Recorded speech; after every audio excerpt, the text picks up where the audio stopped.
Hey, this is Toby Fisher again. So, working on my YouTube videos. This is my third official YouTube video. And today we're going to talk about goals and goal setting. And no better place to start than why am I doing these videos? Well, I set a goal that I would do 5 or more YouTube videos on or before June 30th of 2023. So this is part of a goal. And I've been doing goals for a very long time. So my first goal, probably unbeknownst to me, I talked about it in my first video, was about how I got into real estate and made a bet with my grandfather that I would be able to retire with the same amount of money that he had by age 50. And we wrote that down on a piece of paper. This is going back somewhere in the mid 90s. On a paper plate on a porch in Martha's Vineyard. And unbeknownst to me, I really, he understood that he was kind of goading my male ego to beat him, to be competitive.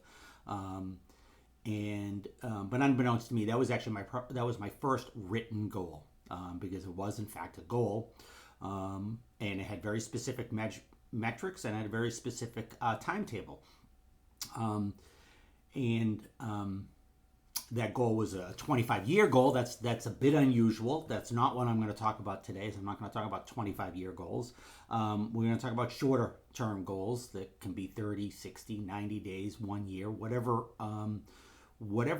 the case may be. So it also might be worth noting how I got into goals. So I've also talked about being in recovery from alcohol and drugs since the early 90s. And one thing I figured out, took a couple years, but one thing I figured out is I had a lot of energy, and left to my own devices without structure, I would gravitate towards self-destructive or destructive behaviors, or at least unproductive. So without some focus, without some specific goals, I didn't quite call them goals at the time, but without some specific direction in my life, I would just naturally gravitate towards either wasting time, self-destructive behaviors, unproductive behaviors. And I had this epiphany that, wait, I could focus my energy. And that's how I got into goals. And I will say there's several people that I got in that really kind of helped me along the way. I'm not selling any product, but I'll tell you some of the people that I were enormously helpful in helping me get direction. The first was Tony Robbins, who those were the days of cassettes, and I had to drive to work, and I would listen to his cassettes. Going back and forth to work, and he would talk about many things, but one of the things he would talk about is to write a list of things that you want in 1, 5, 10 year, 20 year terms. And so I started writing out, well, what did I want in a year? What did I want in 5 years? What did I want in 10 years? What did I want in 20 years? And it was just a simple scratch it down on a piece of paper. And that is where I came up with the bet with my grandfather. Because that was a longer term, 25 years. I was maybe 24. I was about 26 at the time, and the goal was by the time I was 50, I would beat him. So that's where it first started, and I started writing simple things on paper like, quit smoking, go to the gym a certain amount of times, etc. And this was really very, very basic. And over time, I started realizing, wait a second, things are actually moving. I wasn't terribly structured on it. And then a few years later, I found a few other companies that I'll mention. And I have all kinds of books. Anybody who is into self-development or getting help certainly has a library of books, and I'm no exception. So one of the first companies that I got into, more specific around goals, was a company called Clemmer Associates. And this book, if how-tos were enough, would all be skinny, rich, and happy. It's a great, simple book. It's like an instruction manual for the brain. It's really nuts and bolts, and I think some people miss the simplicity of the book. So that's where I started getting into being more strategic and concrete about some goals. Two authors that I found really do an exceptionally good job depending on, and I would say, go listen to some, go to YouTube and listen to some of these folks. Listen to Tony Robbins. Listen to, there are some Clemmer videos, Brian Clemmer. And those are more live experience. That book is a great book. But two people that I found to be very, some of the best goal work. Jack Canfield, The Success Principles. And that is basically his book on how to do pretty much what I'm saying. He's a very soft-spoken gentleman. He's very methodical, and I think he breaks it down pretty simply.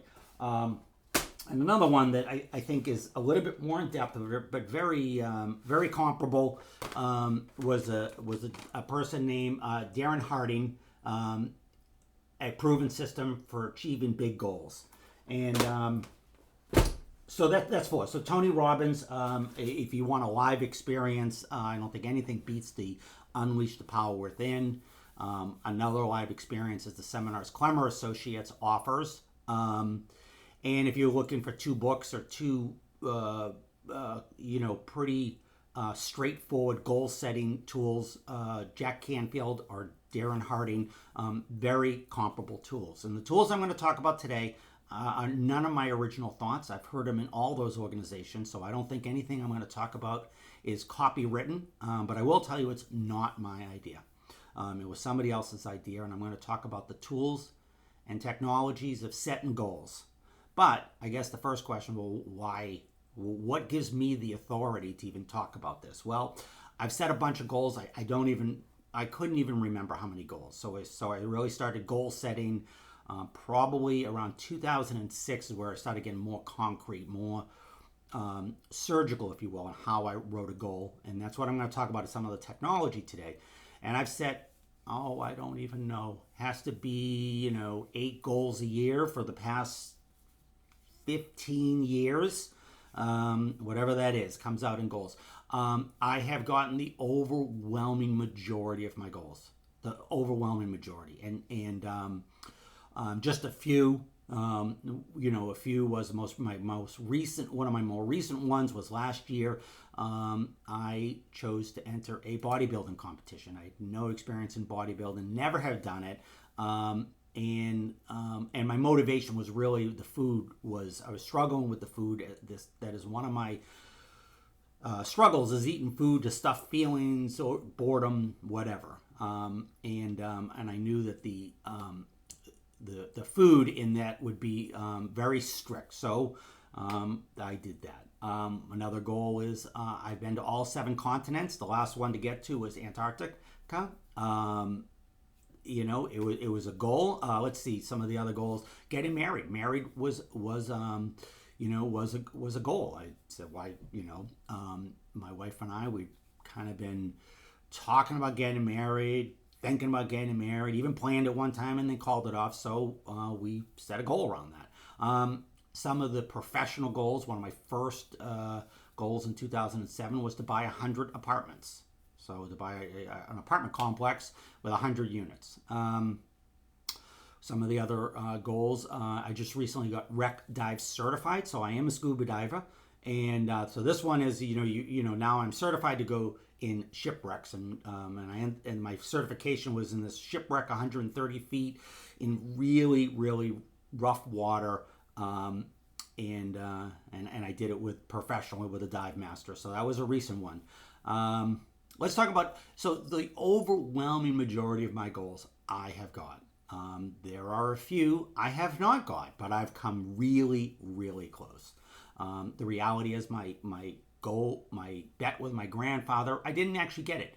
By the time I was 50, it was shortly, I had kind of got beat up in the market, and I was close, but I wasn't there, and it took me another few years to get to that goal. But my life today is, my wife and I are on vacation at least 6 months out of the year. So, and now I'm 56, and we've been doing it for a couple years. So my goal was a couple years off, but I did get the goal. Another one, most goals that I do are specifically my goal or something that I'm doing. But I did set a goal once that my son would get an A minus in school, and I enrolled him, and he was in, and we were so close. I remember as the deadline of the goal came in, we're trying to get with the teacher because the teacher didn't have the grades in, and he missed it by, I don't know, 0.2% maybe. It was like an 89.9, and I guess they don't round up. So there you go. So he didn't. So he got a B plus. It was a super powerful goal. I should ask him, some years later what he thought of the goal. But it was a goal that we worked on together. It was a goal that I didn't have full control over, and that those tend to be a bit riskier. Another goal I didn't get was walking on my hands 50 feet. I don't know. I came up, with goals set in over the years. I've set so many goals that now I just set ridiculous goals.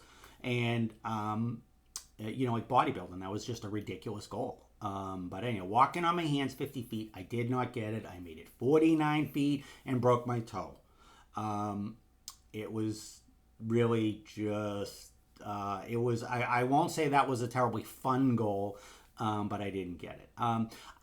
In all my goals in all the years, I've never quit a goal with the exception of one. So I hope to impress upon you today that setting a goal is, it's not meant to be changed. So if you follow the tools and you follow the recommendations, you're going to set solid goals that you're not going to be sitting there a month later and goes, why did I set that goal? Or if you do say, why did you set that goal? It's probably an excuse. But I did, there was one goal I did quit. It was a stock trading goal. So out of, I don't even know, 150 goals, I've gotten better than 95% of the goals, and I've quit only one. I have worked on goals. My goal with my son around the A minus and the walking on my hands, I was working on that right until the clock deadline came up. The stock trading goal, and my wife, she'll remember this. I had in my office 2 TV sets, and I had all these computers going, and I was going to do day trading. And I got pretty mentally ill with that one. That really didn't. A person in recovery. It started reminding me of a really addictive, unhealthy behavior. That was a goal that I chose out of. And so anyhow, so I've done a bunch of goals. I've gotten 95% of them, everything from bodybuilding, continence, to married, to money, to charity. One thing that I do now with friends was creating a Valentine basket brigade that's providing baskets of toiletries, candy, clothes, whatnot to homeless women and children. And that's actually been going on for years now, and I do with all types of friends and all over the country. And that was a fun goal. So that's been a goal that keeps on going. But started off with just a bright idea. Actually, with my son. My son and I started that one together. So let's talk a little bit about what is a goal. So a goal, the way I view a goal, it's meant to shift your life. It's not a shopping list or a task. It's by setting, I would say the most important thing is to set at least one goal, whether it's 30 days, 60 days, 90 days. If you're not comfortable with setting goals and don't have the experience, set one goal to start with and learn and follow the instructions. Again, I'm going to give you some instructions here. Jack Canfield, Darren Harding also have excellent books, and there's plenty others. And they're going to talk about some very similar, some of the terminology might vary a little bit, but the basics are the same. And one thing I believe is a goal is meant to shift your life forward. It isn't just a shopping list of neat things to do. It is meant to grow the person that you are, and play big.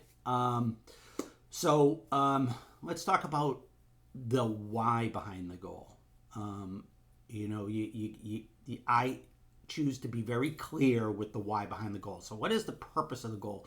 So let's say you have something in your head, you've been thinking about what you want to do. Well, let's just, everybody likes to lose weight. That seems to be a real common one, or make money. Well, you have to understand the why, because losing weight unto itself is not going to be sufficient. There has to be a compelling reason why you want to do this. So I want to talk a bit about purpose. And purpose can be looked at as a broader life purpose. Like, what is your purpose in life? Why are you here? And it could be simply just a purpose with that specific goal. So for me, my purpose in life, I have I have a purpose statement, and my purpose in life is to inspire love, abundance, and confidence all around. And so these videos are part of that purpose. Um, so, and if I want to drill in a little deeper, the purpose behind these videos is really just to share as an active contribution of what I have. I know nothing about editing videos, getting videos on YouTube. I've been learning, so learning to do that, learning to communicate more effectively, and another purpose is really leaving my son, who I have one child, and to leave him with some education, with a legacy, with some, this is what I know, and to share that. So that's the why, and I think that's extraordinarily important. Let's talk about some of the mechanics of a goal. Now, depending on who you listen to, whether it's me, Tony Robbins, Jack Canfield, Darren Harding, Brian Clemmer, we could go on. There's going to be slight variations, but ultimately they're going to, almost all of them, if not all of them, are going to talk about what's called the SMART formula. So this is the SMART goal format. There is a little bit of a variation I've heard, but we're going to go into it. So the first part of being a SMART goal is the goal must be smart. It must be specific. It isn't sufficient to say I want a better marriage. That isn't going to work. It has to be specific. It has to be measurable. We can't measure feeling better. We need to be able to measure it. Without measurability, it's just a bright idea. It needs to be achievable. Now, that doesn't mean easy. It just needs to be achievable. I am probably not going to play in the NBA anytime soon. I could set it as a goal. It's probably not. I don't think that's a realistic goal. And let's talk about the R, of SMART. Now, there's two versions out there. One is risky. Actually, there's more than two. There's several I've heard. Risky, relevant, realistic. And I'm going to say to you, well, if the goal is achievable, okay, and if you've lined it up with your purpose, it's certainly relevant. And why do I want to do a reasonable goal? I mean, I could just say I'm going to breathe oxygen. That's a reasonable goal. I can achieve that. I'm going to breathe oxygen 7 out of 7 days for the next 3 months. Awesome. No, that doesn't work. So I'm going to say to you that the only R that counts is risky. So the goal has to be risky. If it was easy, there's no purpose in setting a goal. And you'll hear different things. So the SMART technique is a very common technique, but the R is the one that you'll hear some variation. And I'm going to say the combination between it being achievable and between it being risky is essential. You want it to be achievable, but you want it to be risky. Now, how risky do you want to play? I will say most of my goals, I choose to play pretty risky. Like at this point, because I have some experience setting goals, I set goals now that I have no clue. Like, okay, they're achievable, but it doesn't seem reasonable. For example, the bodybuilding competition last year. Very proud of that. So we did a bodybuilding competition. I spent 9 months getting ready for that. Had no experience, hired a trainer, lost a lot of weight, went to the gym a lot, and entered 3 categories. I really got my ass kicked in the first 2 categories. The first one was brand new to bodybuilding competition. There were some guys that just knocked me off stage. The next one was over 40. They didn't have an over 50, but they have an over 40. There were a bunch of guys in their 50s that were really, really impressive. And the last one was just open. Now, this is the one category that I should have looked silly. In fact, I told my wife, I said, make sure you take lots of pictures because I'm going to be up there as a little scrawny guy, next to these really well-developed people. And the reality was, that's the one I won 4th place. Go figure. I won against some 20-year-olds. My goal was actually not necessarily to win any award. It was actually just to actually enter the competition and get up on stage. But going back to the risky nature, that was an extraordinarily risky goal. I had no reason to think I could accomplish that goal. Was it achievable? I guess so, maybe. Yeah, I mean, it wasn't like playing in the NBA. So my goals tend to be on that level. They tend to be pretty risky goals and not reasonable goals. So I would tell you to play risky, and maybe with your first goal you play a little bit risky if that's what you want to do. I think it's important to be able to get the technology down. And the last is a timetable. A goal must have a timetable. Now, the timetable can be 25 years. I would not suggest starting off necessarily with those goals in 25 years, but the timetable could be 30 days, 60 days, 90 days. Those seem to be bite-sized chunks people can take on to. So your goal, if you were to say, I'm going to, people like to, lose weight. And there's some terminology to release weight, because if you lose weight, you're going to find it again. So let's just use the weight as an example. I'm going to release 5 pounds in 60 days. So on it before, whatever the date 60 days is away, I will weigh X amount of pounds or less. I want a better relationship with my wife. Well, you can't really measure that. So maybe you ask your wife or your husband, whomever, you say, what is it you'd like to do? And they say, well, I'd like to go on dates. I'd like to do this. And maybe the goal is, I've taken my spouse or partner on X amount of dates on or before, whatever the date is, 30 days, 60 days. So whatever the goal is, and if it's a longer term goal, so let's say, you have a goal that is, let's say you do have a 5-year vision. I want to do something in 5 years. You want to chunk down a piece of it in a shorter timetable. So maybe you want to start a online business, and you've talked to a few people, and you think it's going to take you about a year to get it going. Now you can set the goal for a year, or you could also bring a subset of the goal and say, I'm going to have my permits in place, or I'm going to have my inventory in place, or I'm going to have my product selected, or whatever some of the first steps on or before 30 days ahead. So there are a variety of ways of doing goals. And so SMART: specific, measurable, achievable, risky, and timetable. Let's talk a little bit about accountability, because this becomes extraordinarily important. If you set a goal and you don't tell anybody about it, chances are when you're having struggles with that goal, you are probably not going to deliver. But if you tell your family and friends, post it on Facebook, post it on YouTube, I'm going to do this video, now you're throwing yourself out there. Maybe there's somebody you can do goals with. Maybe your partner wants to do goals with you. Maybe you could do the same goal. Maybe the dating is a joint goal together. There is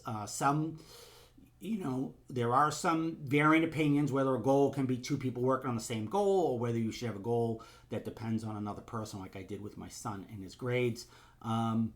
You can play with it. The purest thing is the goal is specifically related to you. You have control over it, and it doesn't depend on the other person also getting the goal. You have control, or a lot of control in the outcome. Maybe not all control, but so the goal around my son, that was really a goal with somebody else, and so I didn't have full control over that. It was his goal, but we did it. It was a risky goal.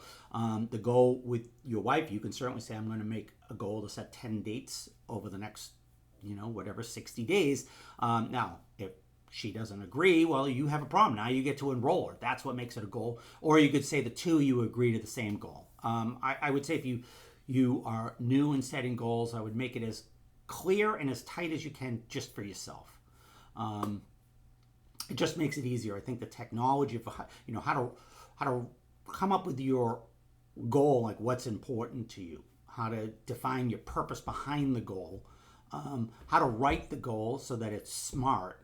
I think those, for someone who don't have a lot of experience writing goals or getting goals, becomes extraordinarily important. So the simpler your first goals, I'd rather see you set some goals and then build off of that and learn the technology. And again, going back to my goals, I have a 95 or better success rate in I don't know how many goals at this point. Because I follow, first of all, I've gotten better at it over time, but I have a clear purpose. They're clearly defined goals. They're measurable. I have accountability. And let's talk a little bit about the accountability. There's a lot of different tools. Darren Hardin, I thought, had a really great book. You can actually just look up. This is like, I don't know if he still sells this. It's probably all online. Some of my stuff goes online. But he had just a workbook where you could really create some accountability to yourself.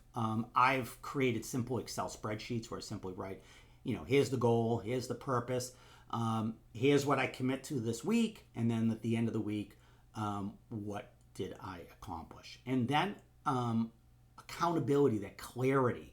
What people do is they'll set a goal, yeah, I'm going to feel better. And then they won't set any, like, what are you going to do this week? And so first of all, you have a nebulous goal. You didn't set any week things, so weekly benchmarks.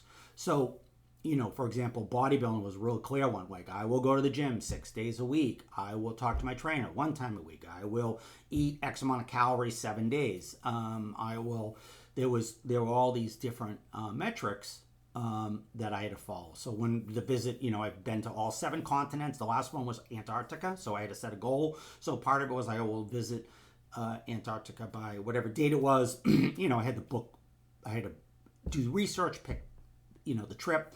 I have some new goals coming up. So the goal coming up, we're doing this. My friends and I, we climbed Kilimanjaro last year. That was a goal. There was training involved in that. And so this year we're going to do Mount Everest Base Camp. Mount Everest Base Camp is not the top of Mount Everest. So I have a variety of different goals. I have goals in place. So we're going to Mount Everest Base Camp coming up in a couple weeks. I'll do one of the videos from up there. Now, going back to the purpose. My vision in life. So why don't I pick a goal? And people say this all the time. People know me. They know that I'm always doing goals. Well, why don't you go to the top of Mount Everest then? That doesn't fit my purpose in any way. First of all, I'm scared of heights. Second of all, it doesn't fit my purpose to risk my life. My purpose is to inspire love, abundance, and confidence. There is nothing in my purpose that tells me that I need to risk my life to go to the top of Mount Everest. Even if I could do it, which based on goals, I probably could. I have no interest. It doesn't fit my vision, and that's why going back to your purpose becomes extraordinarily important. Let's talk a little bit about there's different tools to flesh out your purpose, to flesh out your vision. I'm going to mention a couple of them. Maybe we'll do a second video and dig deeper into this. And you can watch quite a bit from Jack Canfield, or there's a variety of people. So your vision. So you'll hear some terminology, your purpose, your vision. You'll even hear the word context. And, different people have slightly variations, but I'm going to give you my simplest definition. Purpose is like your overall reason in life and or on a specific goal. Your vision is really, where do you want to be in a year? And this is where I started with Tony. It was really a vision exercise he gave me.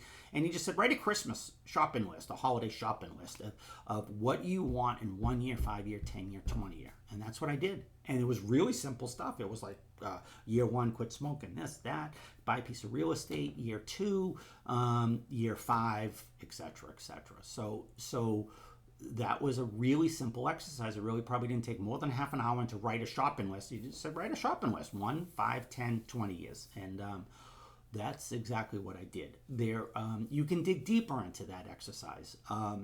You can do it as a vision quest, if you will. So I'll walk you through the basics of a vision quest. A vision quest would be you spend some more time, maybe in meditation, certainly in silence with a notebook, and you would journal on what does your life look like in 1 year? And I would encourage everybody and anyone to at least do the 1 year. What does your life look like without explaining all the whys behind this, write it in third person. So you don't write, I will weigh such and such, I blah, blah, blah. It is your name, so Toby has climbed Mount Everest Base Camp. Toby has entered a bodybuilding competition, has created a healthy, happy relationship. Toby's son has got an A-. So it's meant to be written in third person. It's not meant to be overanalyzed. So the exercise would simply be to journal, fill up a page just with handwritten notes of what your life looks like in a year from now. Don't overthink it. Don't overanalyze it. Doesn't all have to turn into a goal. But in that journaling, some themes should start becoming present. And if you wanted to extrapolate that exercise, and that really is at least a half an hour, sitting down for a half an hour, designing what your year looks like. And then, if you want to take it forward, 5 years, 10 years, 20 years, Brian Clemmer, this organization I'm talking about, he wrote 500 years. So he wrote a vision for when he's gone. So there is no, end point, but the 1 year I would urge, if you're starting off a goal, start there. Write a shopping list. You can start with the shopping list, just as if, what do you want 1 year, 5 year, 10 year, 20 year, and then spend some time digging into the 1 year vision. And that would be from a third person, someplace with quiet, not on the cell phone, not on the computer. And don't overanalyze what is in that. It's meant to be, the reason you're writing in third person is so it's just to get to access your subconscious mind. So you're not overthinking it. Oh, I want to be in a bodybuilding competition. Oh, but I can't do that. Oh, I can't write that. No, that particular exercise, the shopping list is meant to be more concrete. The vision exercise is meant to be more abstract, more, and then you see what the themes arrive. See if you have a theme. You have some things. Yeah, this is a really important goal. What can I do in the next 30 to 60 days to make this happen? Other great tools are visioning boards. I've done these both ways. I've done coloring. I seem to like the coloring better. Not that I can color, but it's a little bit more, I'm more free with it. And another one's magazines, and I'm sure you've seen those magazines. So I've thrown a lot of information at you. The basics of a goal is having some type of purpose statement, some reason for doing the goal.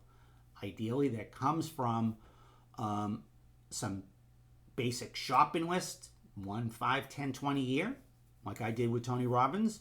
And ideally, you spend some time with just a 1 year vision, just to have a roadmap as to where you're going. And that's really the entire goal setting. It's about having a roadmap and a vision and a plan for a direction rather than an aimless or counterproductive or self-destructive direction.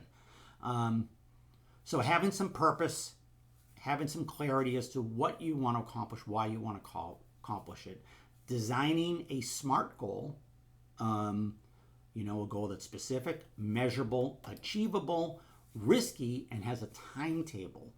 And then having some accountability, declaring to your family, friends, whomever, get an accountability buddy.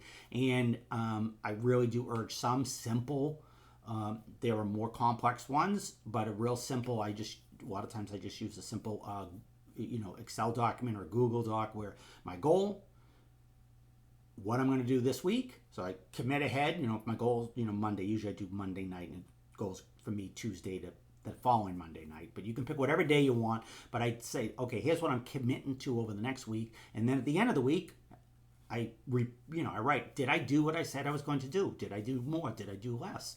And then I'm writing the next week's commitment. So it's very thoughtful. It is mechanical. But that's what keeps me on track.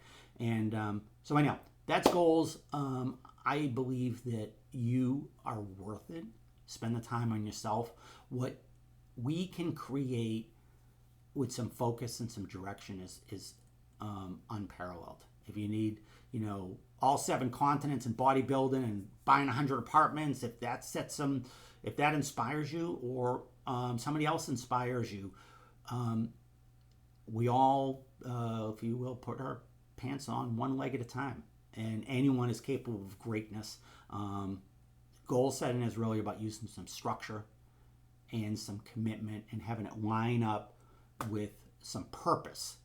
Anyhow, so there you go.